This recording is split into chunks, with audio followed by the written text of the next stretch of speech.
Good evening, everybody, and welcome to another edition of 108 Stitches Baseball Talk. My name is Scott Morgan, Rough Motor City Madmouth. Pleased to be joined by my dream team. Eric Katz is off for the night, but that's okay. We have depth on this program. And with that said, my Uncle Barry slash brother, because he actually has to wear two titles, Barry Foot joins us. Welcome back, Barry. Yeah. And I have an uncle in the baseball business, Warren Brewster. Okay, so for those of you out there that remember the old saying, Joshua Dorbeck and Metro Detroit, I got Uncle Warren on here tonight. Thank you, Scott. Glad you're safe out in Hawaii with all that Yeah, right. business A lot of that rain. Sandy was talking about. Yeah, all that Mhm. rain. And we got Tony of Bessemer City. Okay, Lewis, I'm so waiting for you to put Bessemer City in the middle of your name, Tony, because I'm not going to let you off the hook for throwing that one at me. So you just remember that. He'll get it right sooner or later. All right, Trent Clark's on as well. Glad to have Trent back on. And last but not least, Candy, the biggest factual person on the planet. There's awesome stuff producing and facts as well. All right, well, with that said, let's get going here. Busy agenda. From Cleveland Guardian Travis Bazana, the number one overall pick and number 17 overall prospect, represented Team Australia in the WBC. He's made history as the first Australian taken first overall in the MLB draft. So this is the 2-part question. He will start the season though in AAA with the Columbus Clippers. So with that said, to be in AAA, but good experience so Barry with him having an opportunity for him to play with Team Australia in the World Baseball Classic, a guy you're going to be hearing a lot more of. Bear. Oh yeah, I think that's a great experience. That's a experience a lot of times you don't get until you're 3 or 4 years into your career, and maybe never. So that's a great experience for him. I was looking at his numbers. He's the interesting things. His strikeouts and base on ball ratios are very good, which is often a good precursor of whether you're going to be able to hit in the big leagues or not. So yeah, he looks like a good prospect. Uncle Warren. Well, that's huge. Anytime you balls to strikeouts are better, that is, he's got a good eye. He's not over swinging or anything like that and chasing pitches. He set all the Oregon State home run record, hits records, RBIs. He's a top college prospect when he came out of college and also the number one pick. So he's got a bright future ahead without question. The only thing that slowed him down a little bit is he did have an oblique in his left side last year, and he missed a couple months. Otherwise, he'd probably be in the big leagues this year. Well, those type of guys that I've seen through the years. You guys know they've been in this game forever.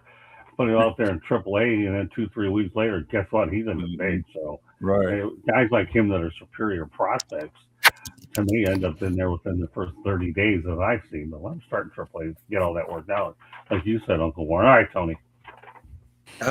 I think Cleveland are putting him on track to. If you start you off in AAA, they're looking to fast track you. If he does what they hope he can do and can piggyback off of being in the World Baseball Classic, I think very well.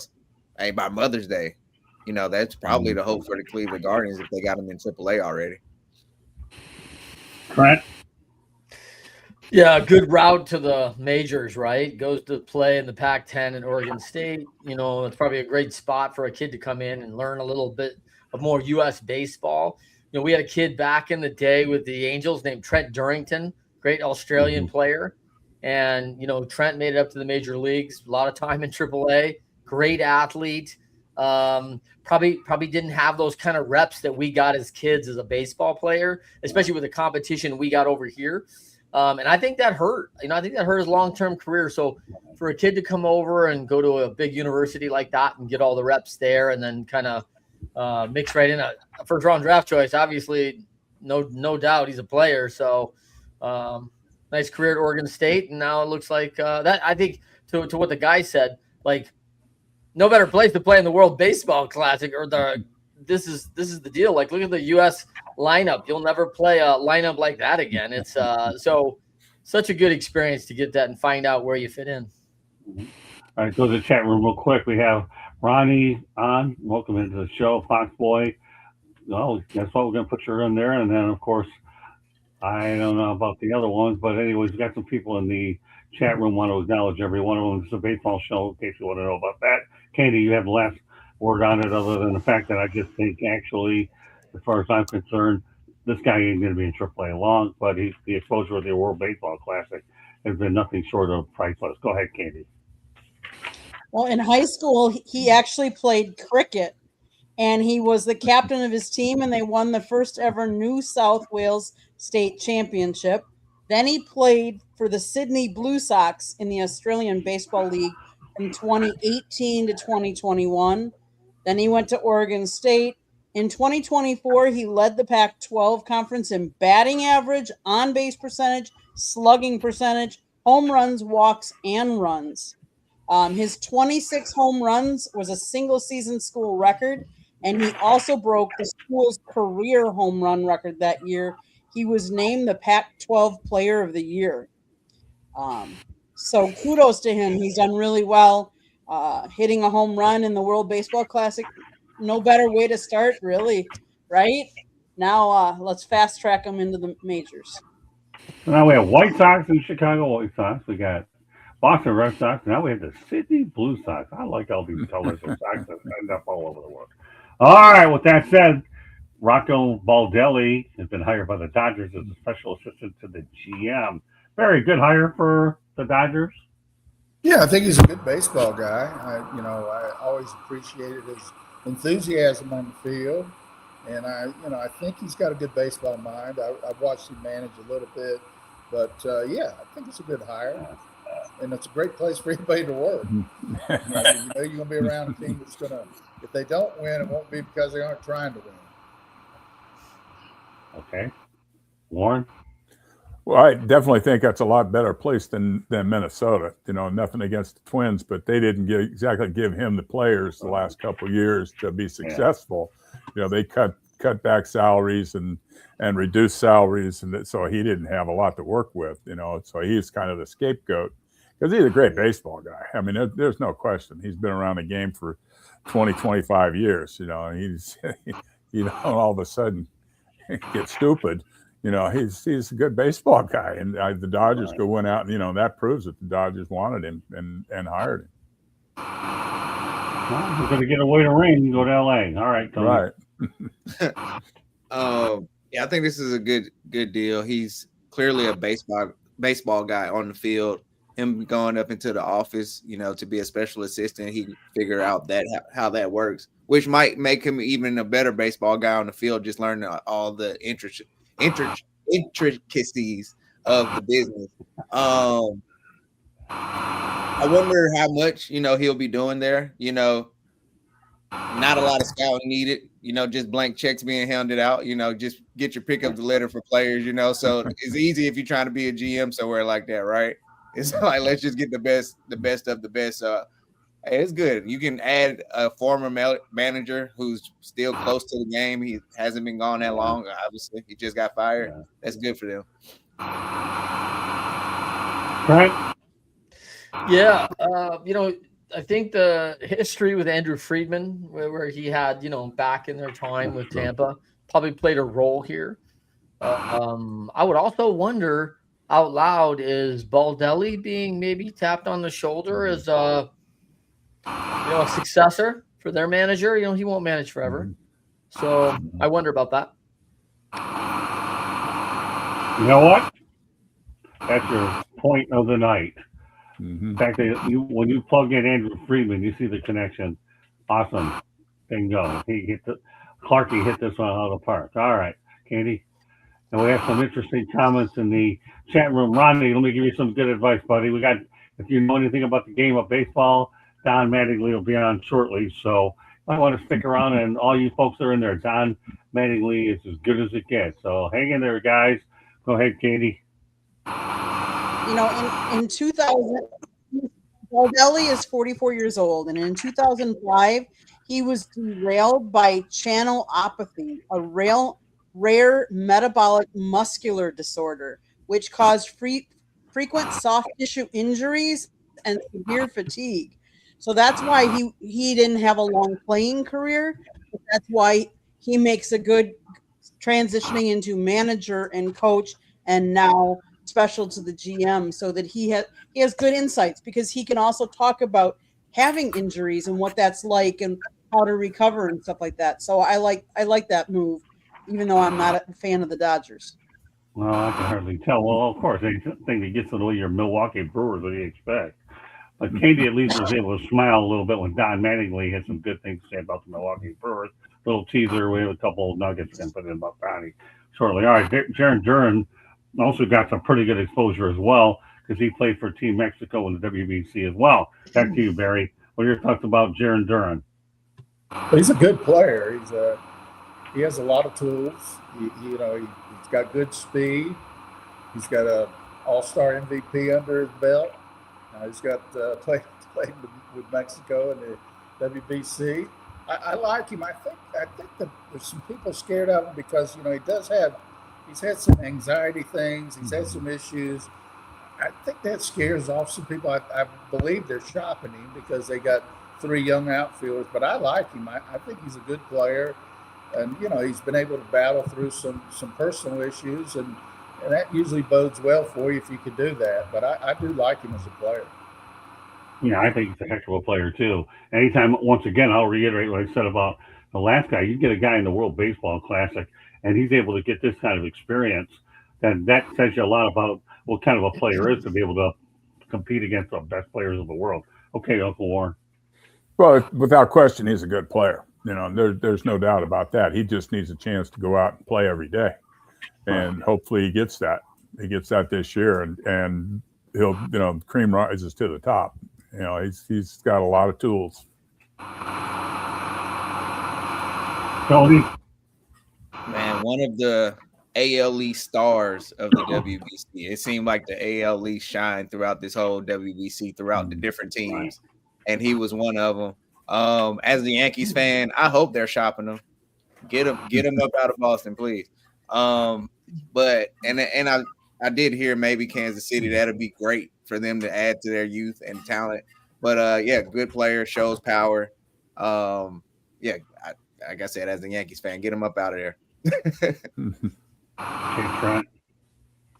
Yeah, I like this. I like this rule, right? I like that one of your parents and you're going to go play for that country, and I think that's a pretty neat deal. Duran probably, I don't think he was overlooked for the U.S. team, but you'd love to be on that team. He's been an all-star, so he's watching a lot of the best players play, and he brought it when he played the USA, kind of letting them know maybe you made a mistake. He hit 2 home runs against the USA, and so he got the best pitching in the USA, and he proved that, hey man, I can hold my own. So I think he kind of sent a statement there. So. And I think to reiterate what everybody said here is like, why wouldn't you go play in the WBCA if you had the opportunity? Because the WBC just is now heavy competition and the best in the world. So why don't you go and find out? That's it. To another topic, heavy competition. The guy is talking about the Tampa Bay Rays. Clarky, you're on a roll for all the right reasons. Okay. All right, Katie, go ahead and finish this one off. So for the World Baseball Classic, Duran is also eligible to represent Mexico through his father and Puerto Rico through his mother. So he could choose. He has represented Mexico back in 2023 and now in 2026. Kudos to him. He was the MVP of the 2024 MLB All-Star Game. He's good. Made his major league debut in 2021. He bats left-handed and throws right-handed. So a lefty bat is always interesting in that lineup. So quick question. Everybody comment on everything so far? How am I doing? Am I doing all right? Well, good. We'll go on to the next one. The Angels have acquired infielder Vaughn Grissom from the Red Sox in exchange for minor league outfielder Isaiah Jackson. Some thoughts about the deal, Barry? It's a role guy. Going to be able to play several positions on the infield. He probably just got to a point we didn't fit in for the Red Sox, so it's probably a very good move for him. It's kind of a neutral move, I guess, for the Red Sox. They got a prospect for him. I don't think it's a top prospect just looking at the numbers, but I could be wrong about that. Okay, Barry, I'm having a hard time hearing you. I don't know why, but I'll let you see if you can fix that, but I just want to make sure I bring that up. Yeah. Sorry. What's that? It's okay. No big deal. I'll make sure everybody hears you as well. Last thing I need is Ronnie 144 going out there and say this is boring. We need to make it interesting for this guy or whatever. All right, hey, Earl Kinsey, family member out there. Good stuff. All right, Barry, can we hear? Testing 1, 2. Way much better. Oh my goodness. Yeah. I'll tell you what. After, why don't you go ahead and repeat what you said a moment about Vaughn? I think it's a good move for him. Probably a better move for him than it is for the Red Sox. They got a prospect, but obviously they didn't have a spot for him, and it's probably a good move for him. He'll probably he can play several positions on the infield, and he'll probably get more playing time with the Angels. Warren? Well, he's limited defensively. He doesn't have a lot of range, and his bat's his best tool. And that's tough for a middle infielder, and maybe he could play some third base, but I don't know if he's not going to hit with much power. So he's going to be strictly, I think, a role player, backup pinch hitter. And, you don't see a lot of pinch hitters in the American League. You don't see a lot of pinch hitters at all anymore. So it's going to be tough for him to find a place. So it's going to be, new home will help his career. Tony? Yeah, I mean, it looked like he struggled to stay healthy, really, while he was in Boston. He thought he was going to be an intricate piece to the Chris Sale deal, but that never panned out. Hey, Anaheim, LA. Hopefully he can come out of there, man, because that seems like an elephant graveyard for careers right now. So hopefully he has a good year. He can come out of there, but we'll see how that works out. Yeah, already hurt twice in spring training, right? I mean, not good signs. Guy's hands are hurting. He hurt his hand on a missed swing. I've heard of breaking a hamate when someone saws you off, Warren, but I don't know about hurting my hand when I miss, right? So, so I'm trying to figure that one out. So I don't know, man. Is it the Angels need some tough kids, man. I don't know if Grissom's going to fit in. They gotta get some grit.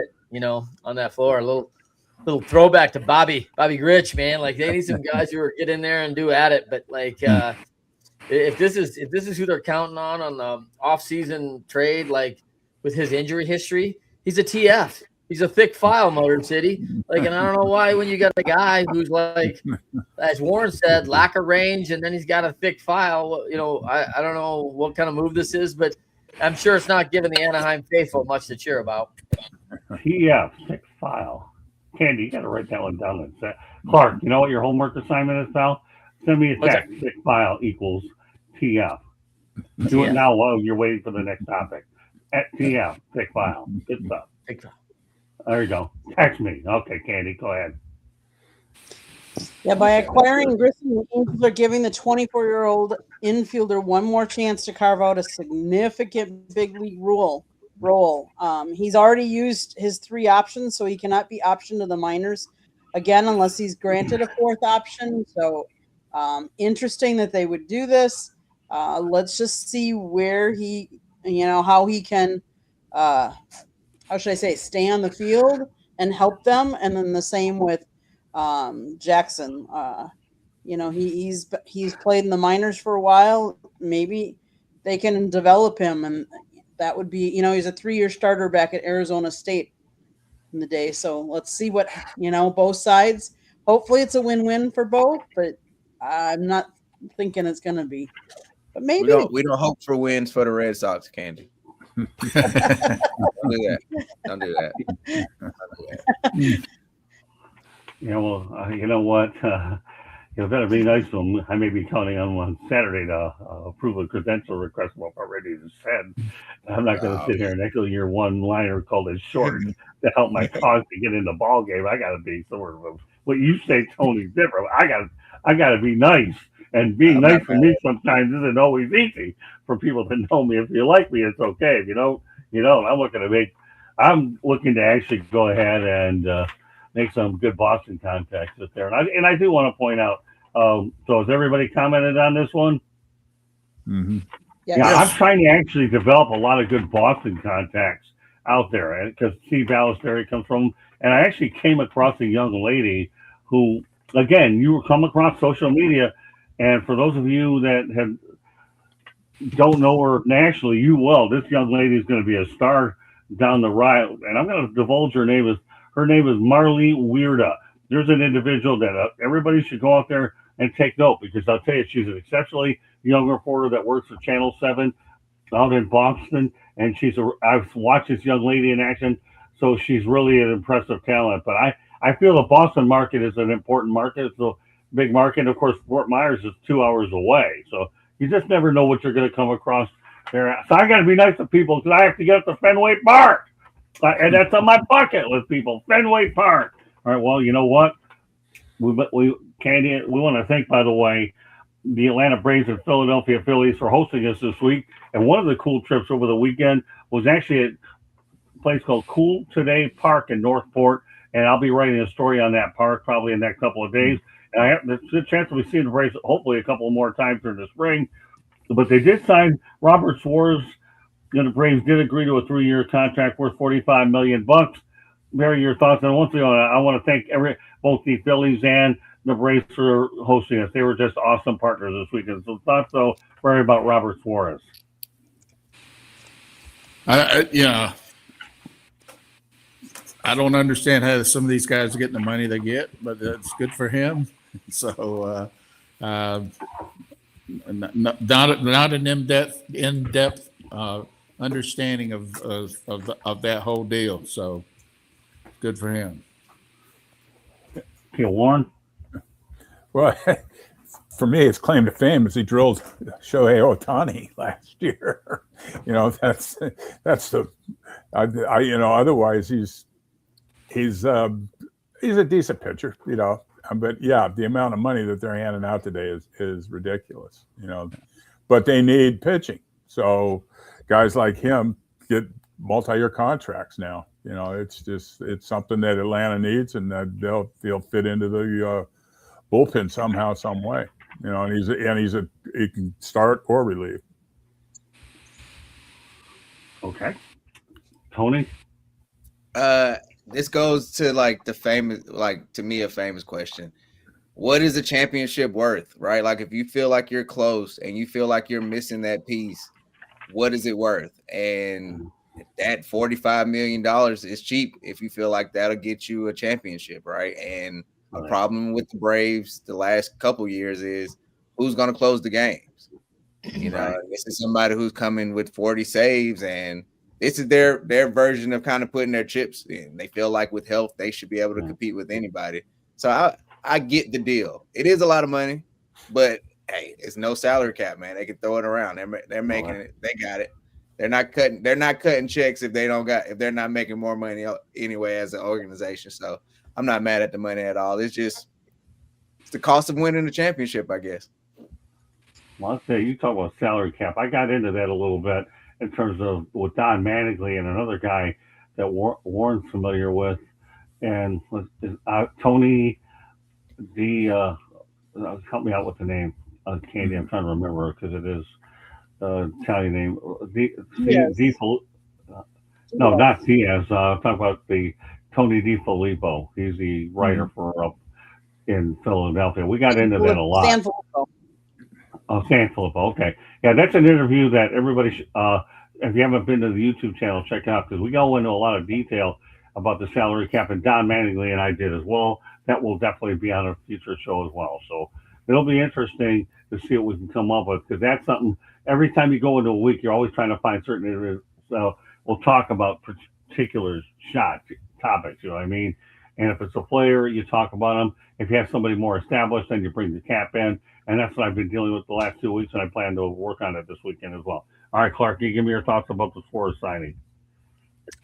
Yeah, I want an award for the MVA, the most valuable agent, because whoever got this guy $45 million at 35 years old, walk me through this, man. This dude earned his money right there, and God bless him. Suarez, he comes in a league at 31 after road worn in Mexico and Japan. He's a big dude. Okay, I'm all right with that. But man, this is not the beginning of a career. This is the end. So an average of 15 million down the stretch where he's 38 at the end.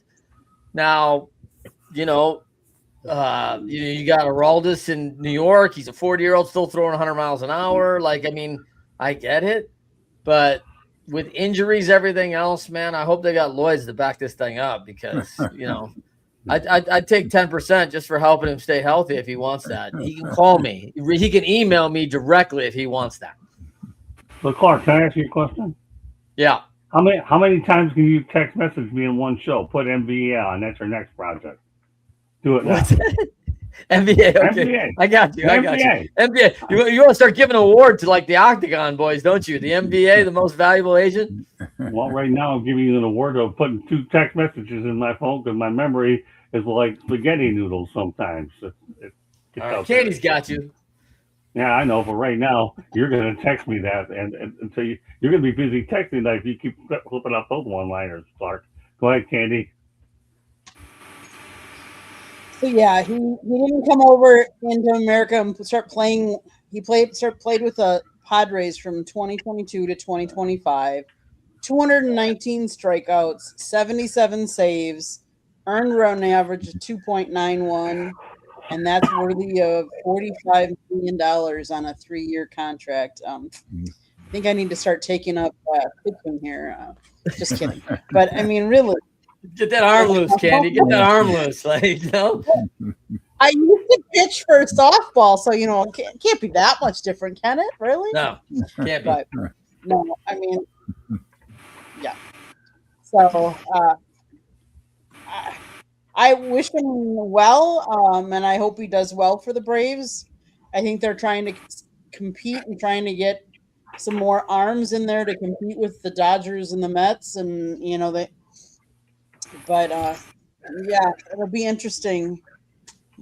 He was suspended for 2 games and fined an undisclosed amount for intentionally hitting Shohei Ohtani on a pitch on June 19th. So, but he made 2 All-Star appearances as well. So we'll see how well he fares and how healthy he can.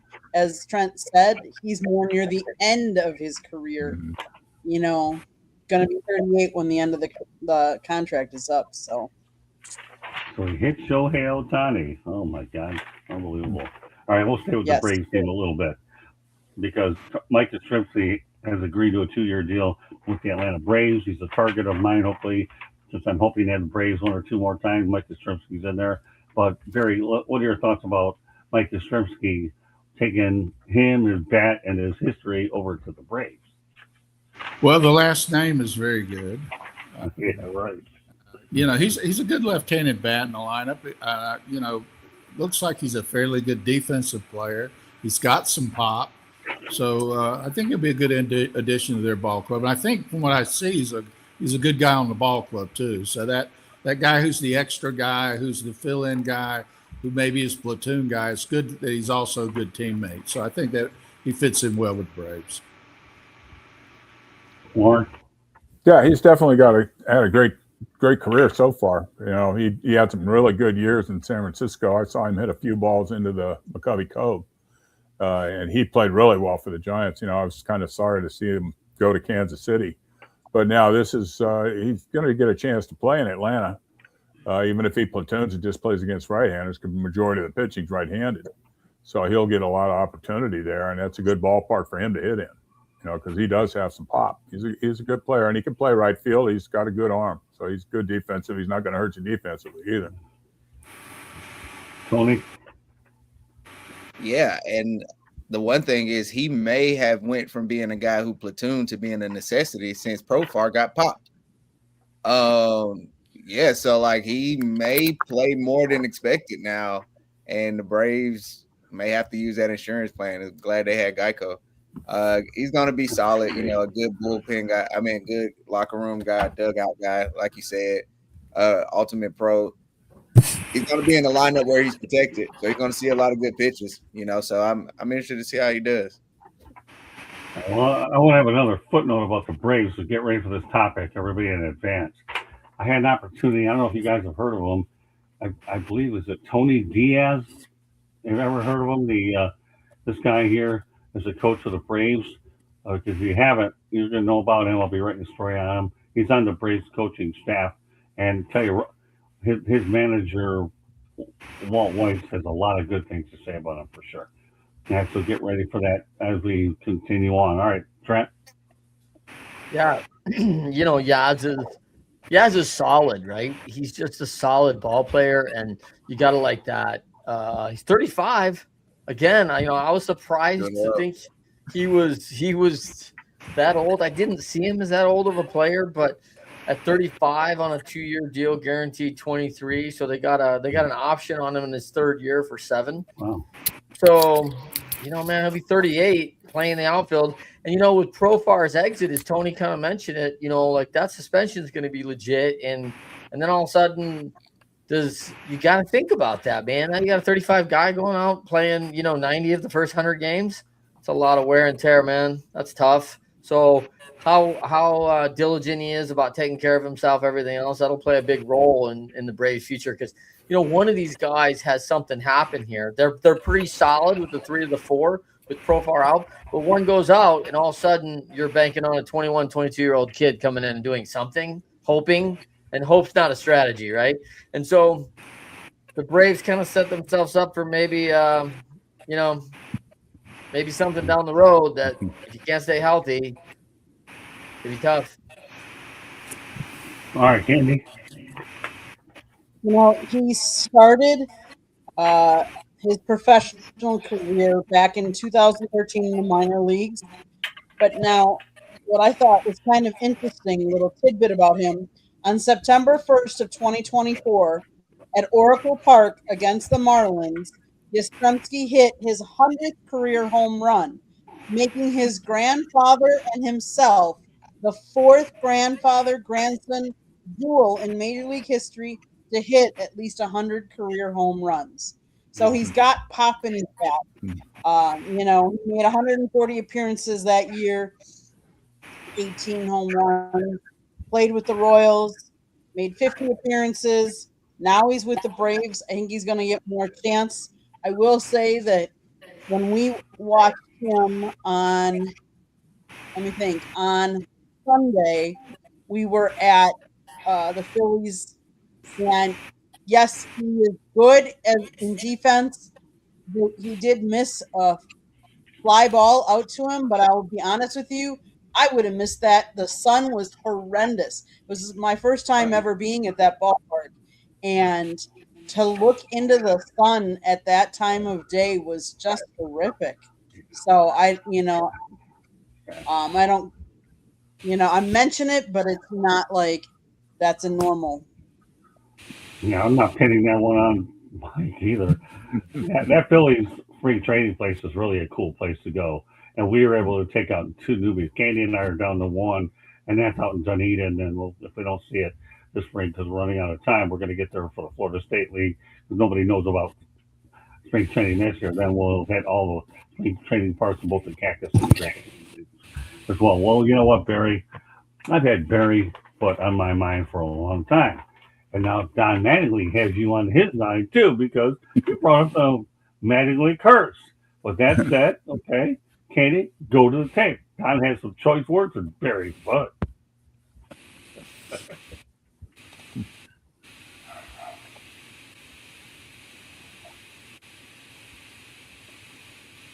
Thank you. Appreciate it. I always like being on. I love having you, man. You're one of my favorite people of all time for sure. I know you have a lot of work to do, but you know Barry Foot, right? I do. Yeah, he's on my show every Monday night. So, all right. So we're going to talk a little Barry at the beginning because he's going to hear this tomorrow on the show.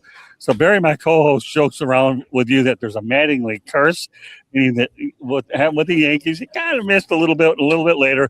And then last year in the World Series, you came a little bit close, maybe not away. What's your message to Barry? Barry, I don't know what that message is, but I just look at the game as I've been blessed. I've been in great spots. Sometimes the timing is not great. I feel like there's been a lot of guys that kind of fall into where I've been, still fighting for that ring. So got pretty close last year. Had an out in the 9th with the lead. And I don't think it's the Mattingly curse, though. Okay. Hey, listen, he's going to hear this. I didn't say it was him, so I promised my co-host I'd mention it, and here I am in Clearwater doing it. No worries. All I am is the messenger, but I love it. Hey, it is what it is. All right, Barry. I can't believe you didn't tell him I cut off the chicken's head to try to break the curse. Oh, I have to be careful because I'm dealing with some issues in production there that would go out there and get me in trouble. But you got to understand, Barry, the production and the behind the scenes stuff. There, so what you have to do to put out one of these things. I pretty much got the message out there, but it's not like the FCC where if you say one stupid thing, you're getting fined $10,000. And luckily in my days back in the day, Warren, when there was none of this extra stuff, I had to deal with FCC. And you want to talk about a $10,000 fine back in '79 was worth a whole lot more money than it is now. All right, Barry, what's your response to Don? Oh, I love Mattingly. He's a great baseball guy. I root for him to win a ring. He certainly has put in quality time, both as a manager, as a coach, and as a player, to deserve the opportunity to win a ring. But hey, look, those rings are elusive. I was with Brew for 2 seasons, and I thought we had the best team in baseball, especially in '77. And it took till 1980 and the addition of, I think, probably Rose coming over and just kind of changed the complexion of the ball club. So those things are hard to get. They're elusive. And if you get one, you got to treasure it. So I'm rooting for him to get one. Okay. Don Mattingly, when I presented that question to him, and I told him before we went on the air yesterday, and he you know what, him and I are brothers. I mean, we're, think about it. I follow him now to 14. If you think about it, he got the Marlins, and we had the Blue Jays, and now the Phillies, and of course, I knew him back with the Yankees back in the '80s. So you talk about a good relationship. When I applied for that Phillies credential, initially we were declined, but then the guy speaks to me. Yeah, I'll talk to him. And then the guy goes ahead. This is really interesting how this business is working now. Decided to take that denied and turn it into approved. But by then, I was already going to West Palm Beach, and I ended up getting it rescheduled for yesterday. And let me tell you, the Phillies organization, their PR people are just class act. So I had to pull some strings here, Barry, to make sure it's on. And Don went along with it. We had a blast with it. And, the one thing, Don, that Barry and Warren could say, the one thing about the game of baseball is it's a big pond, but you know who your friends are, and your friends always remember you, and it isn't as big of a pond as you think, which is why I have so many people that I can go out there and feel pretty good about it. Don't you guys agree that it's definitely a short world, Barry? And no question about it. It's, Right. There's only a few thousand guys that have been at the big league level that are still alive, and so it is a small group of. It's a good fraternity, and I'm certainly a fan of Mattingly's. Yeah, he likes you too. All right, Uncle Warren, what are your thoughts about that little exchange between these two guys? Oh, it was great. It's funny. He just happens. It's just an oddity of baseball. It's crazy. Just he's in the wrong place. Hasn't been in the right place at the right time. He's been a great player, great coach, great manager. He's done it all in the game on the field, and it's just elusive, just not being able to get a ring yet. But in time, I'm sure he will get one. There's no question about it.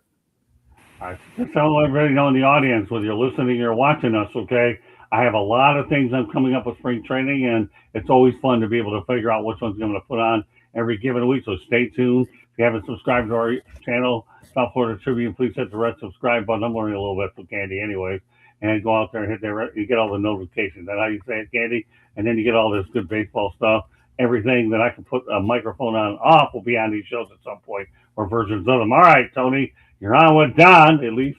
And before Clarky gets out of here, I got another soundbite we're going to go with. Go ahead, Tony. Some thoughts about the Mattingly curse. Hey man, a Yankee captain I can never hate, but it's a little iffy, man. Like it's just, if he's not cursed, it's just a crazy coincidence, man. It's just it's just a crazy coincidence.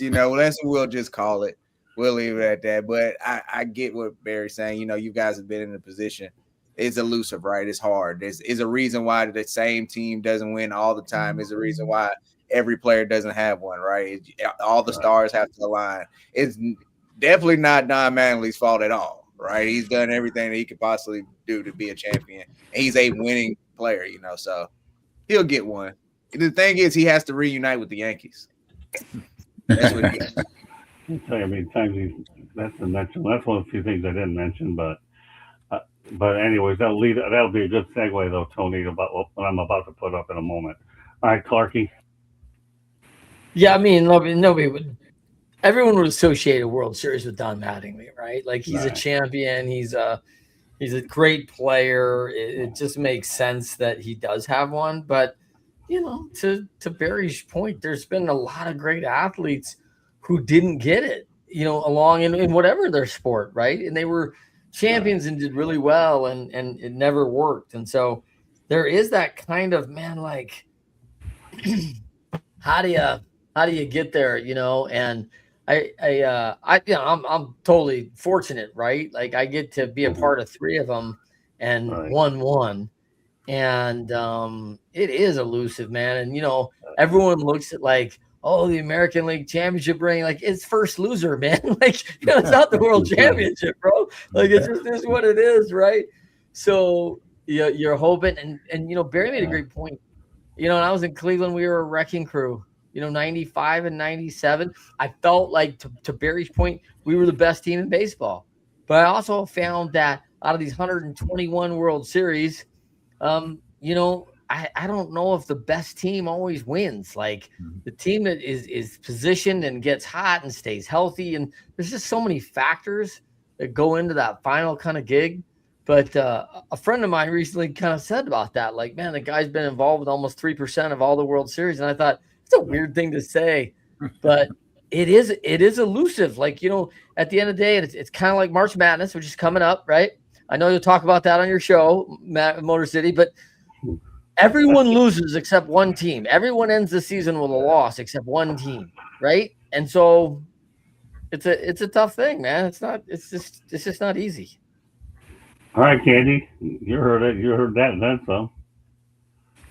I know. I did hear that. I love Don Mattingly. I love the relationship, Scott, you have with him. The fact that last year when you did the interview, I think they were really surprised. The PR people were surprised that Don was going to do an interview with you, because I don't think he interviews with everybody. I think he picks and chooses at this point. He's also one of those guys that doesn't want the spotlight on him. It's not about him, it's about everybody else. And I thought it was really interesting when we were watching them take some batting practice and some fielding practice, that he went out on the field and like he was working with the first baseman and like, okay, this is how you need to position yourself. And this is how even at the big league level, when you think these kids have played these positions for how long already, but yet they still need coaching. They still need tweaking. And he's out there coaching on the field, on the spot. Loved it. Loved your interaction with him. Loved hearing this. Yes, winning the last game of the World Series is it. I mean, it comes down to one game that you've got to win. It's got to be, and yes, I know it's a series, but that last game is the game that you got to win, and you got to be on the winning side. And there is 2 teams, and there's how many other teams that have, lost up to that point. So part of it is just luck, and we talk about you got to have and it's not an individual sport. That's the other thing. It's a team sport. So it's not just you don't control it. Everybody on that team controls it. The pitchers, how they're pitching in that game that they're playing, the batters, the fielders, everything has to go right for you to win the World Series. And there have been a lot of greats that have not won a World Series. And there's some teams out there that have not won a World Series, much less a player, so. Well, you can say that. We talked about Mike Yastrzemski. Well, here you go. You stood up for Carl Yastrzemski, never won one either. So, all right, with that said, we're not throwing Mattingly by any stretch, because you know what?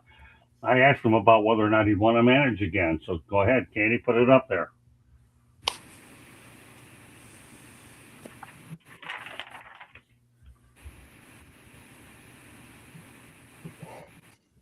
do something like this. I was happy for him. So do you think we could ever see Don Mattingly manage again? I know at this point you could probably, though, be selective of the jobs that you want, not have to worry about a rebuilding situation where, hey, I can see it's in no matter where you would go. I don't think it is, honestly. I think the managing days have passed me by. It's a lot of energy, before games, after games, off season.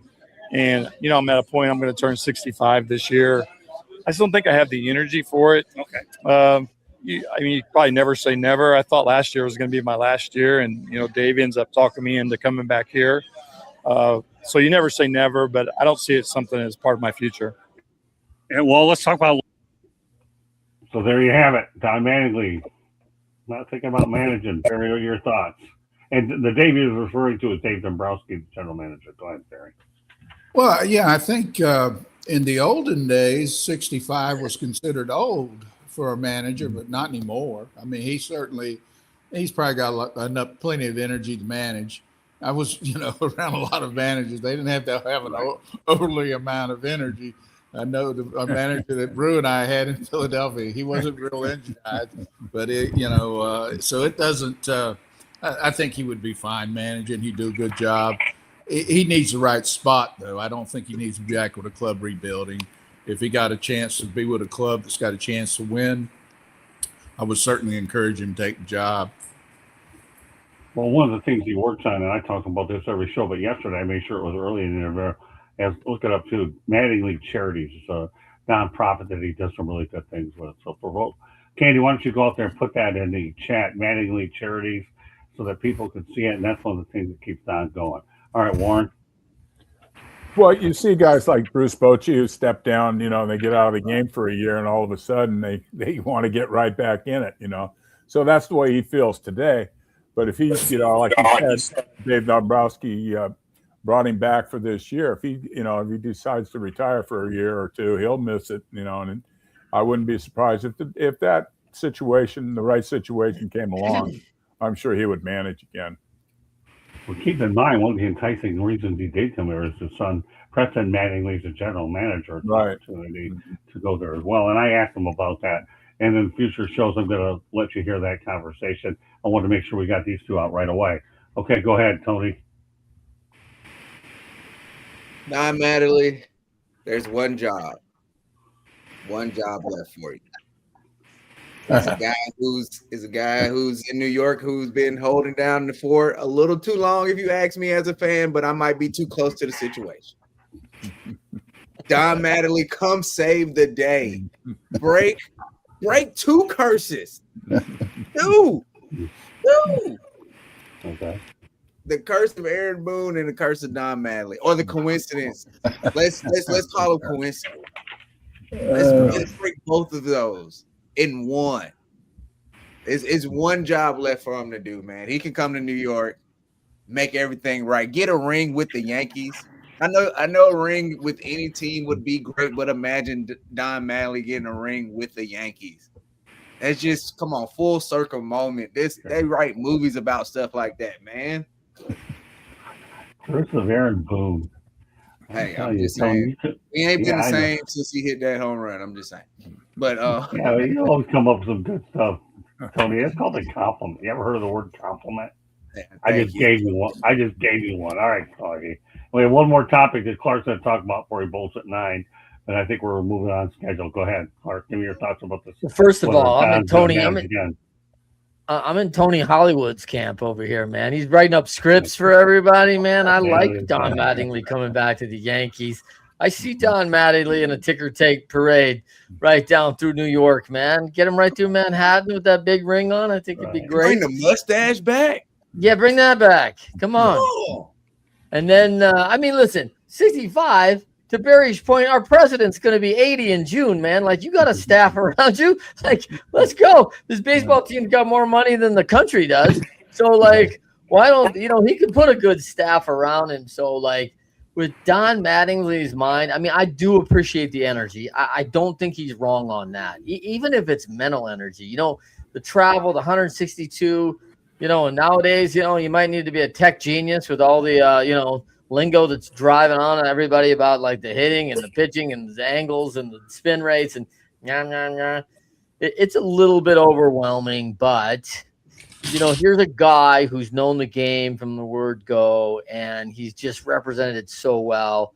I'm in Tony Hollywood's camp, man. I'm ready for a little ticker tape with Don Mattingly, man.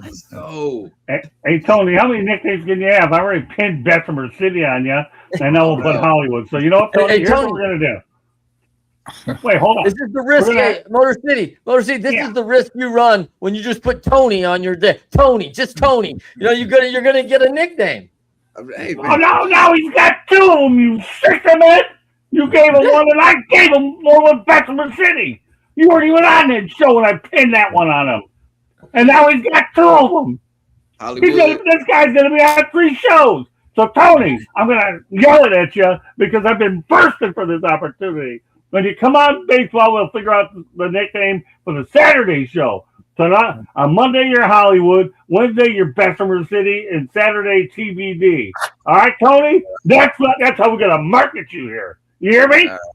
Gotcha. Good stuff, Tony. I love this guy. All right, Katie, get us out of this one. And we got to go to our featured topic because, Clark, you're going to stay on for this last segment, okay? You are because it's obviously got your name written all over it. All right, Katie. I get the comment about energy because he's not just talking about during the season. He's talking about before the season, the prep work. Whereas, now he gets time. He can really disconnect a little bit. He can spend time. He has 2 grandkids now. Like, he can go spend time with them. Does he have the energy that he wants to put into managing a team? Spending all day long. How many days, spring training, all that. Like he said, you never say never, because if the right situation presented itself, I'm sure he would jump on managing the Yankees. I'm sure there are a couple other teams, as long as they're not rebuilds, because that's not what he wants. Need that would take too much energy. But I think the right fit, right team, yes, I think I could see him doing it. But I also see him stepping back a little bit and just enjoying life. Like he's been part of baseball for how many years? It might be hard to step back, but interesting. We'll see. Only time will tell whether he gets another gig or not. Well, the bottom line is he's got the name Donnie Baseball for a reason. Give me a break. I worked with a guy in Miami, and he did the best he could with that organization and has more wins than any Miami manager that's been there. And yet, if you give him a little bit of money to work with, then he would have won one by now. And I'll say that, but I'm not giving it away. No, wait till that new collective bargaining agreement comes where you have a salary floor. Then the Marlins will be forced to spend some money. Then give Don Mattingly that roster. Then you got a different ball game. But I know I work with Miami Marlins, and he made a lot more out of that than anybody could. Final topic for Clark, at least, and then which is our feature topic. A few more topics I want to get to as well as we wrap things up. And that's it. It's our feature topic of the night. The Dodgers signed Edwin Diaz to get 3 years, $69 million, and his new AAV record for a reliever. The Mets let this guy get away, and the Dodgers added another piece. And I guess as the title says, the Dodgers get richer, adding to the bullpen. Edwin Diaz, welcome to the freeway, and you don't have to worry about many subways when you're going to New York. Barry, your thoughts about this one? Well, when he's on, he's great. And he was on most of the time with the Mets. He had one bad stretch, but he's kind of, relievers, the closers are kind of like place kickers. They could go through a dry spell at some point in time, but now he's a quality guy. I like that $59 million spent better than the $45 million on Suarez. But he's the kind of guy that can take them to that three-peat that they want to do in LA. And he's been in the big spotlight. So being in the LA is not going to be a big difference for him. In fact, it's probably the atmosphere in LA is probably going to be less than the one in New York. So I think it's great for them. It's great for him. I mean, who doesn't want to play with the Dodgers right now? I mean, that's just that's a primo place to go right at the moment. Yeah, no doubt about that. All right, Uncle Warren, what you're talking about this Diaz, okay, and I will be talking about the other one probably next week. Well, But without question, he's an elite closer, and so it's Right. what the Dodgers need. They need somebody they can depend on in the ninth inning. It's kind of been a revolving door, and they haven't had anybody consistently close games for them. Now they have somebody, and then the other guys can fit in the seventh and eighth inning and get them to him, because he's an elite closer, one of the best in the game right now. And it's just, the Dodgers are going out and getting the pieces that they need to continue being a contender and continue to do well in the playoffs and trying to get a three-peat. Okay. All right, Tony, Hollywood. Wednesday it'll be Bessemer City. All right, but tonight you're Hollywood.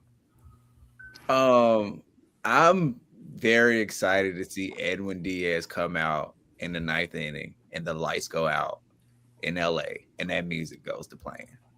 Oh my God, that is going to be a sight to see every time he comes to close the game. I think this is a thing where Edwin Diaz just was sick of the Mets, and the Mets you can't sign Devin Williams, man. You can't bring in the new girl without talking to your main, man. You can't bring in the side piece like that. And that's kind of what they did. And Edwin Diaz was like, all right, I got something for you. I'm going to go to LA, because the Mets said that they would match that offer. And he did not even think about it. He went straight to LA, and it's a better organization. You want to go where you got the best chance to win. I'm not mad at it. A lot of people are probably mad at the Dodgers because they spending money. Look, if you run any business, you want the best person for the position. He was the best person available. They gave the Mets a chance. He didn't want to be there. I'm cool with it, Okay. Well, what about you, Clark? It's your last topic of the night. Where are you at with this? And do you have one more text message in case something comes out? We're going to make it do another one. I don't know. For Diaz, man, I mean, he didn't have a great year last year. I think the Mets continue to shoot themselves in the foot. Right. Not you, Barry. Just shoot themselves in the foot, man. And I think they piss their guys off. They just kind of Hollywood Tony's point, right? It's a little disrespect, right? They bring in this thing, and you're like, man, really? Because I think there's a couple guys who can't wait to get back there and show them what's what, right? Like, they're tired, and I think they're gone. I do want to do a shout out to the Dodgers and their $1 billion payroll. I will pay for league minimum right now, just in case. I'd take the ring, because they're getting one again. Like, it's crazy, right? So, if they got a roll over there, I'm available. And so it's impressive what they're doing. And they're the new Yankees, right? This is the one thing Hollywood Tony's not gonna like, man. But I love it when the Yankees call foul that someone's spending too much money. I think that's always funny when that happens, right? I don't. I can't be that hypocrite. But good. Yeah, because Hollywood can be a little hypocritical, Tony. So I'm glad you're not jumping on that wagon, because when the Dodgers beat him, it was like, yeah, but they went and spent all that money. Like, you did that for freaking 30 years, right? So it's interesting, man. Is there no cap? I mean, I'm serious. Are they going to reach $1 billion in salary cap? Like, they just drop money. And I love it when they sign a Japanese pitcher and go, he's only $224 million. Who's ever put an only in front of that number ever? I don't know, man. Dodgers got monopoly money out there in Dodger, man. It's La La Land. Yeah, it is monopoly money. All right, Candy. All right, I'll tell you what. Before I go to Candy, all right, you did great stuff tonight, Clarky. Monopoly money. I can remember that one. I've used it. But all right, go ahead. Let everybody know they're going to hold you. And let's talk about your book wherever you want. Thank you. Reach out to me, Trent at leadershipity.com, leadershipity.com. I coach a lot of organizations to greatness, to growth. Love it. And you can pick up my book, Leading Winning Teams. I wrote that with Wiley Publishing. And check out my podcast, Leading Winners Find a Way. That's my podcast, Winners Find a Way. So check that out. We have a new podcast too rolling out called Winning Ways, where I interview a lot of people about their kind of one thing that they do really well. So check that out. Always love to interact with everybody. So I'll see you down the road. Well, we love having him on Monday nights when he can get there. I always shoot him an invite when he comes on. He's a lot of fun. All right. Clarky, See I'll you be in guys. touch with Thanks. you. Thanks Buy to a see you, text Candy. message. We'll get down soon. All right. Thanks, Clarky. All right, Candy. Why don't you pick up the narrative about the Dodgers and their free spending way? Clarky, we'll see you. All right. Go ahead, Candy. 1 month after his major league debut, Diaz set a Mariners franchise record by recording 11 consecutive outs via strikeout.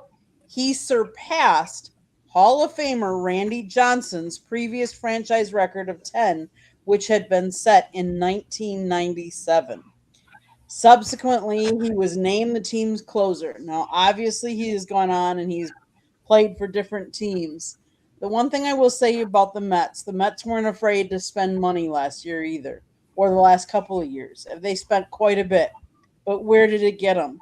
You can't always buy championships. And we talk about the Dodgers, yes, and maybe they very well may, but you can't always buy championships. And one of the things that I would say is that I don't see the Mets being a franchise that a lot of people are having fun playing and gelling with as a team. I just didn't see that. We'll see. The Dodgers seem to be having fun. They're spending money. They don't care. They're bringing on all these guys. We'll see if that translates to championship at the end as well. You know what? I got a question. I like this one. Maybe Warren or Barry can answer this. A good one, Earl. Does the Bat Boys get a ring? If so, I will sign up with the Dodgers as a Bat Boy. That was good, Earl. I like that. All right, tell you what, there's two people qualified to answer that question. We'll start off with you, Barry. I'm not 100% sure, but I can tell you when I was with the Yankees, I've never seen so many rings given out. So I would imagine they were giving them out to the Bat Boys. They gave them out to everybody else. They had a bunch of minority owners. They'd come on the team plane and they'd all have rings on. So, Wow. yeah, I'm not sure about the Bat Boys. I imagine if you've been around a long time, it's up to the ownership. They can give them to whoever they want. So I'm not sure. I don't know, Brew. I don't know if you know the answer to that. No, I don't know the answer, but I know a lot of front office people get them. So it just it depends on the ownership wherever they draw the line. Yeah, thank you. But I think everybody involved deserves one. Everybody that is involved with winning a championship should get a ring. Whether it's front office people, bat boys, maintenance people, for field workers, everything. That's a great question, Earl. I like that one. Yeah. Go ahead, Candy. Bat Boys often receive World Series rings, as the decision does rest with team ownership, which frequently extends this honor to clubhouse staff, including Bat Boys trainers and equipment managers, for their contribution to the season. For example, the Bat Boys for the 2020 Dodgers received championship rings. Sometimes other employees, such as security or clubhouse personnel, may also receive rings. Wow. Oh, great. Ownership also decides who receives rings, often rewarding all staff, sometimes even with a scaled down version, though. Okay. Yeah. We have it, Earl. Mrs. Researchers gave you some information. The Dodgers will probably be looking for your application soon, and let them know that 108 Stitches Baseball Talk, South Florida Trivia Media Network sent you there. Okay. Let's go ahead and kick around the Mets, because this is definitely worth doing it. Pete Alonso will return to Citi Field for the first time. And you know what? This guy here, okay, that will actually be on September 14th to the 16th, 2026. So let me repeat this information. Pete Alonso will return to Citi Field for the first time on September 14th, 16th, 2026. Well, tell you one thing, Camden Yards is he's going to hit a lot of dingers there, but Mets get to see him for a few times. I expect big crowds there, Barry. Well, I think where the Mets ownership, it's lost a little bit of understanding. It takes a certain kind of guy to perform in New York. Some guys can be stars other places. They don't perform as well in New York. That guy proved he could perform in New York. He was a fan favorite in New York. And they throw money around left and right. I think it was foolish of them to let him go, even though I know it was probably he wanted more time on the contract. than they're willing to give. But Right. no, I hope he does well against them. I hope he hits a lot of home runs. I'm kind of a fan of his, so I hope he does well. Okay. Warren? I still don't understand why they let him go. It Yeah. doesn't make sense the way they're throwing around money, and to let somebody that's done what he's done for him for the last 5 years, 6 years, just didn't make any sense to let him go. And like Barry said, it's tough to play in New York. It takes a certain type of mentality to play there. You're really under the spotlight every day. It's a big stage. And as well as he played there, I don't understand why they didn't re-sign him. Maybe the length of the contract was the breaking point in the negotiations. But boy, I mean, for what he's done, there's no reason that they shouldn't have given him what he wanted. Uncle Warren, there's only one word to be able to describe what you just said. You ready for this, Uncle Warren? Sure. Mind-boggling. Yes, it is. Right. Mind-boggling. All right, Hollywood, Bessemer City, you're up on this one. Scott, I thought you was going to use the word disrespect because it was disrespectful. No, I'll leave that one for you to use. Yeah, because it was disrespectful the way they did him. He even played on the 1-year deal and kind of bet on himself for them to once again obviously say, well, good job. Maybe go find the money elsewhere, which he did. And I think that's probably what the Mets thought, that he wasn't going to find the money elsewhere, but he did. And I got a feeling when he goes back to Citi Field, Lord, I feel sorry for who's pitching. They might want to have their ace on the mound. They might want to have their 1, 2, and 3 for those 3 sets because he's coming to inflict pain on the ball. I've never seen somebody basically announce their free agency that fast as Pete Alonso did. He basically still had on his Mets uniform in the locker room and was like, I'm not coming back. So I think he's ready to stick it to him. Okay, Candy. The Mets selected Alonso in the second round of the 2016 Major League Draft, 65th pick overall. He signed with the Mets for a $909,200 signing bonus. Made his professional league debut in 2016. He's played his whole career with the Mets. How do you do someone that's played their whole career, has 264 home runs, 951 runs, batting average is 253? How do you tell him, oh, we don't want you anymore now? I mean, he's not like so old. He's 31 years old. He's from Tampa, Florida. He wanted to stay, I think, but with the disrespect that he got in that last contract, he wanted out. And I think he saw the writing on the wall that it wasn't a good locker room. It wasn't good chemistry. And he wanted to go someplace else where he was respected.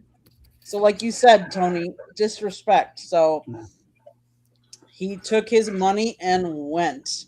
And I'm going to tell you what, he's going to do well in Baltimore. There's only a couple more topics I want to get to. Making pretty good pace, Barry. Obviously, it was important for me to get Mattingly in for you, but I want to make sure we get these updates in so everybody knows where we're at and schedule the show.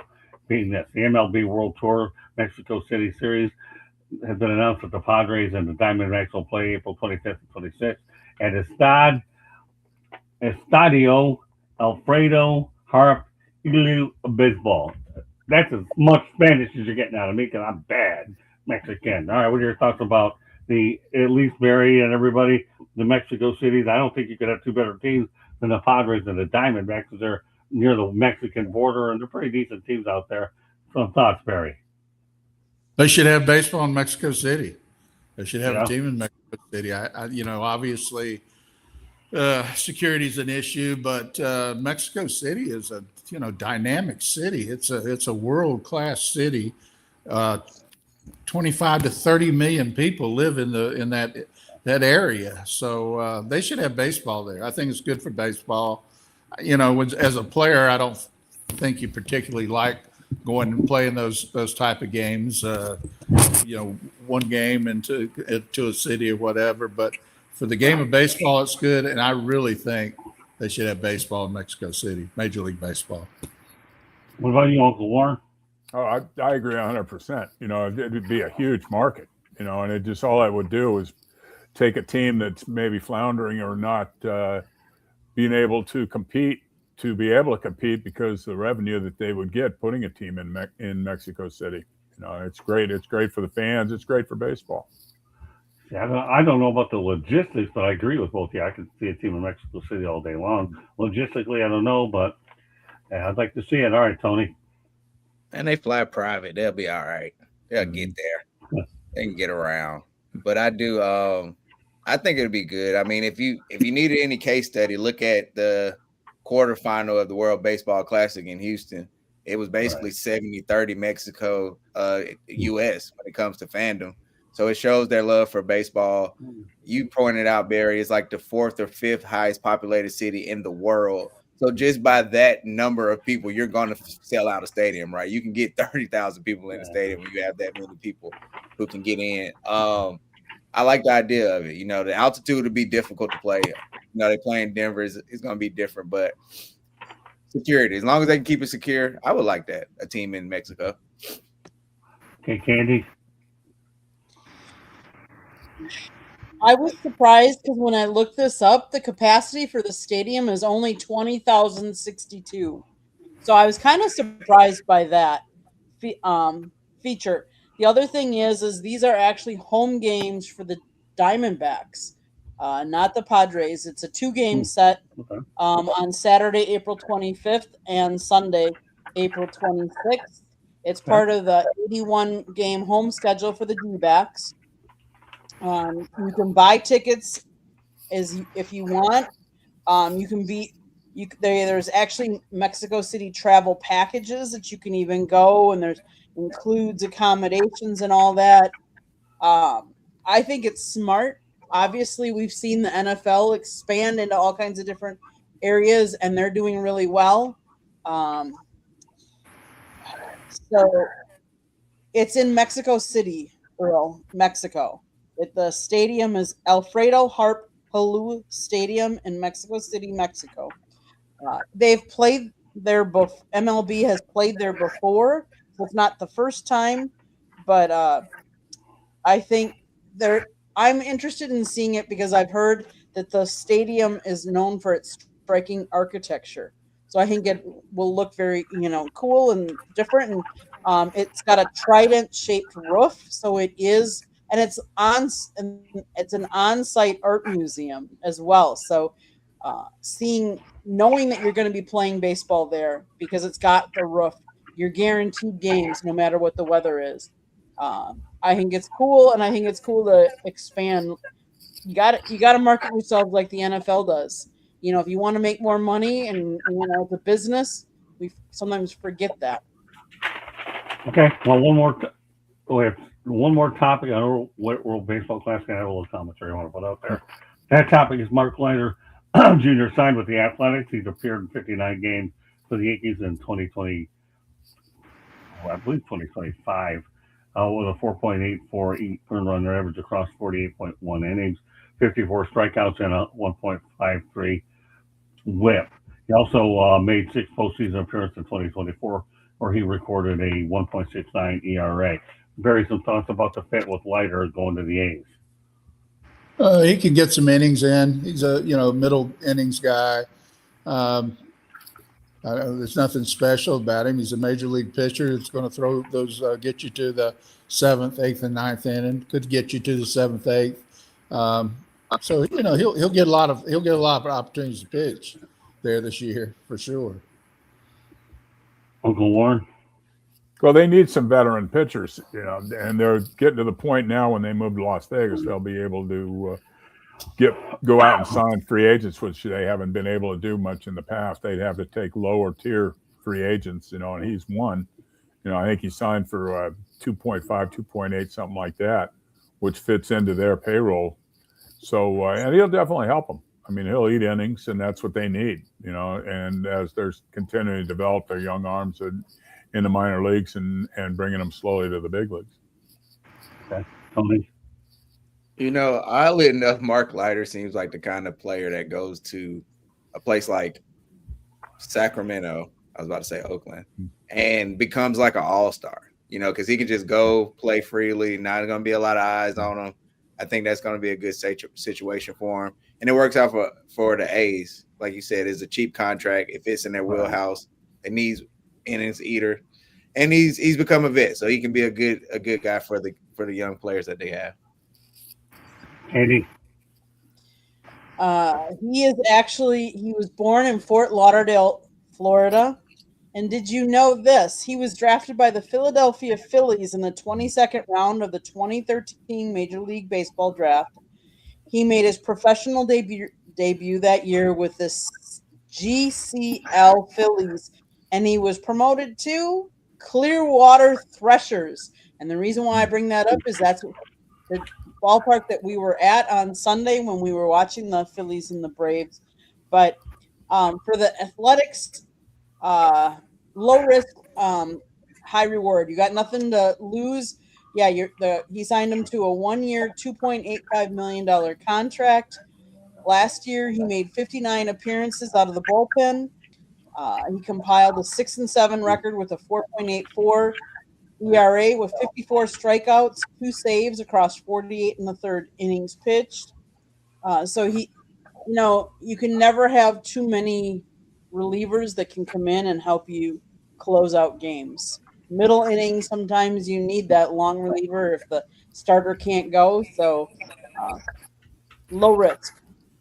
Yeah, the bottom line is the A's are doing everything they can to build that roster. By the time we get to Las Vegas soon enough. All right, let's go to a WBC update. By now, everybody knows that the United States upset the Dominican Republic by a score of 2-1 in their game in the WBC semifinals. For a lot of you folks wondering about the Dominican Republic, they lost fair and square. They were actually, when you look at the numbers, the USA pitching was elite. They were scoreless in the 4th, 5th, 7th, and 9th. That's dominance.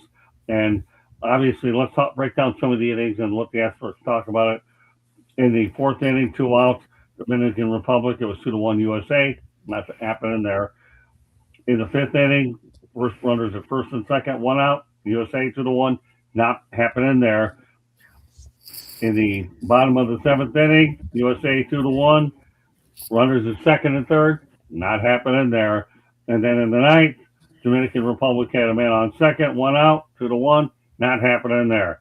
Reality is, Team Dominican Republic, you need to score more than 1 run, and the United States took care of business, and that's why they sent you home. Barry, some thoughts about what took place in that contest?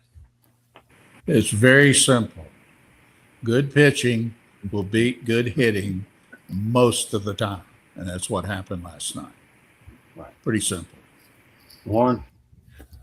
Well, it's amazing but like that Barry just said, good pitching beats good hitting. To hold that American team to 2 runs in a game is amazing, And then the biggest thing of that was the call to end the game. They were upset about that because it wasn't in the strike zone. So they're, and it's all that is more fodder for getting the strike zone, the official or the. I can't remember what they call it. Yeah, the ABS is what you're talking about. Yeah, right. Yeah, which is sad because it is a human factor in the game, and it takes a lot. The more human factor you take away from the game, the more robotic it gets. Yeah. Okay. Tony? Great game. A 2-1 game. It shows what happens when you have a lot of good athletes on the field. Yeah. You got Aaron Judge throwing out Tatis at third. You got Julio Rodriguez robbing a home run. Like, those are things that stop you from scoring, and that just shows the athletes on the field for both sides. On top of the pitching as well, they did great. Obviously, I do hate that such a great game is being talked about with 1 pitch. I'm somebody who I'm with you on Warren. I don't really like the idea of like robots or stuff. I like the human element. It's like a plot twist in a movie. Like, it's funny. It's got the Hollywood on there now, but it's like the plot twist, right? Like, you think everything is going a certain way, and then you get a bad call. It happens in sports. It's been happening forever. And you don't want to go pitch by pitch. I'm sure it was a lot of pitches that was probably balls that was called strike if you go through inning 1 through 9. But it was a great game. It felt like that was the championship game almost. It's going to be interesting to see how USA can come back from that. And I love how Albert Pujols responded about that pitch, that last pitch, and was very professional about it. It was a great game. We're not going to make it boil down to one bad call or just a call in general by an umpire. Which is exactly why I decided to bring that visual in about the 4 opportunities they squandered with runners in scoring position. But I agree, and that's why I wanted to set it up that way. Candy, all you need is an opinion here. You don't have to have 9 million facts on this one. The bottom line is the Dominican Republic couldn't get the job done. You want to add a thing or two? Go ahead. Well, thank you for letting me have my opinion. So, well, you're welcome. Let's face it, the manager has gotten a lot of grief about some of his questionable calls. But look, he put Gunnar Henderson in there, and how many people would have thought Gunnar Henderson would be one to hit something out of the ballpark, and as well, Roman Anthony. Now, did he pull Skeens a little too early? We can all question that. But Skeens pitched lights out in the beginning. And so I think, like you said, good pitching beats good hitting. Well, bottom line is Paul Skeens got to keep in mind they got to monitor his innings too. And Mark DeRosa has a tough time because he has to, deal with the Pirates manager and all those other people. So I get that. Gunnar Henderson, all he did was make a name for himself. Great stuff. All right. The only thing I want to close out the show, it's important to me, is obviously people have been tracking my Alzheimer's disease. I'm doing everything I can to stay as active as I can. I'm only saying this on here because I feel pretty good. I'm not anywhere close to retiring. Thank God I got too many good people around me. And I got 5 of them I had all night on this show. The reality is last night is that I couldn't finish the drive and Candy had to take over and the switch occurred in Bradenton on I-75. Not happy with myself. Retirement is closer than I think it is because when you go out there and misjudge where Culver's is, and that's their favorite restaurant, and I thought there were 2 places in Naples that were not there, but reality is maybe I missed out on a different flavor of the day. Listen, I'm human like anybody else. I'm going to stay at this thing. I'm going to continue to be as active as I can. But I really am a little angry with myself because I should have done a better job. That's a drive I make so many times, being able to go 4 hours, and all I did could only make it 45 or 50 minutes. At least the part I made it, though, was from the Clearwater Stadium to I-75. But that's just one of those things where maybe, am I venting a little bit? Maybe. I'm not looking for sympathy. But don't take Alzheimer's disease lightly because this is a disease that makes it hard. Yes, I have headaches, migraines, and regular headaches, but to me, it was just one of those things where the combination means that Candy was a great closer last night, and all I was basically was a good opener by today's relief pitching standards. So just want to put that out there. Anybody want to comment, they can, but good job, Candy, for closing it out. You could go out there and say whatever else, and anybody's welcome to incorporate what they want to as well. I'm all right. It's all right. You see me every week, but I guess I feel like I have a lot more to go with some of the medications that I'm on. Go ahead, Candy. Anybody else want to go ahead and add to this real quickly before we wrap it up? Good job, Candy. Yeah. Shout out to Candy. Good closing job. There we go. Play Enter the Sandman. Right. Glad you got home safely. Yeah. Yes. Glad you did it, man. I normally don't mention these things. I'm sorry if I was a little out of line, but I just wanted to kind of get it off my chest a little bit. I feel like for a guy that's driven over 4 million miles, it you know how it is. Listen, Warren and Barry, you guys play the game. When you're a competitor, there's no way you can take the competitive part out of you, no matter what. Do you agree? Right. There you go. Yep. Yeah, I felt like I stung a little last night. The part that I will say is we're a team, and sometimes you shine and sometimes I have to shine. And, we're a team and we do it together. So that's what matters. There you go. Well, I won't be saying it next week because I'll tell you why. I got 4 Myers. I could go ahead and get there blindfolded. So I think I can make that trip.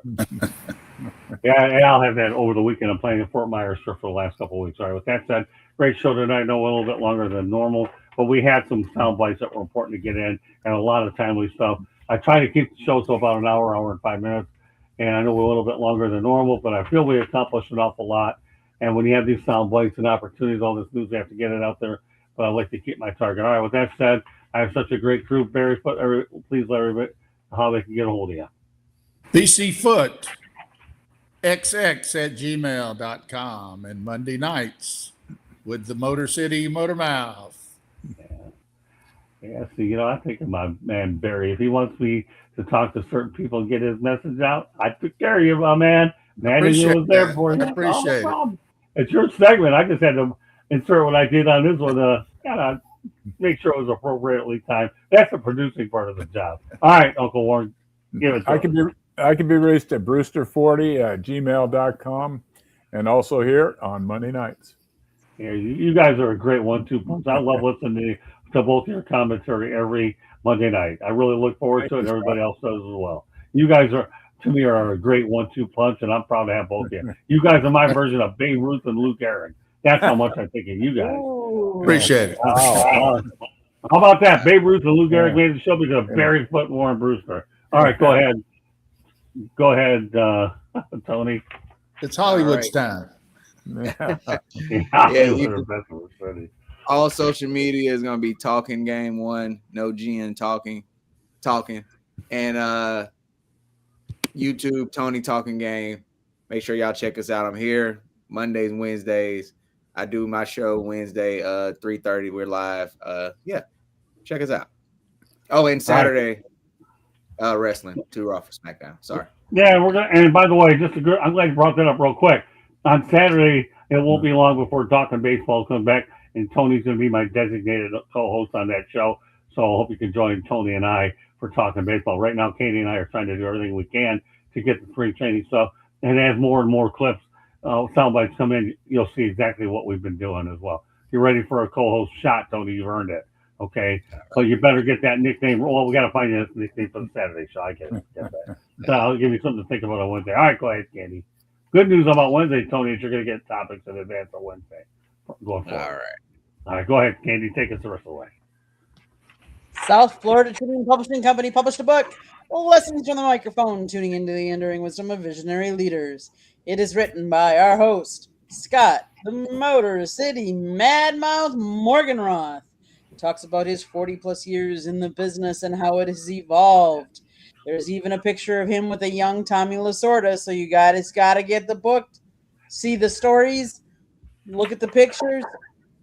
And if you just want to listen to the stories, you can. It's audio versions out there too.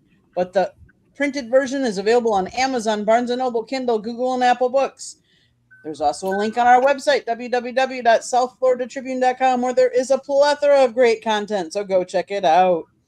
If you like to listen to podcasts, you can find us wherever you get your podcasts. If you want to be a guest or want to advertise, you can always email us at southfloridatribune@gmail.com.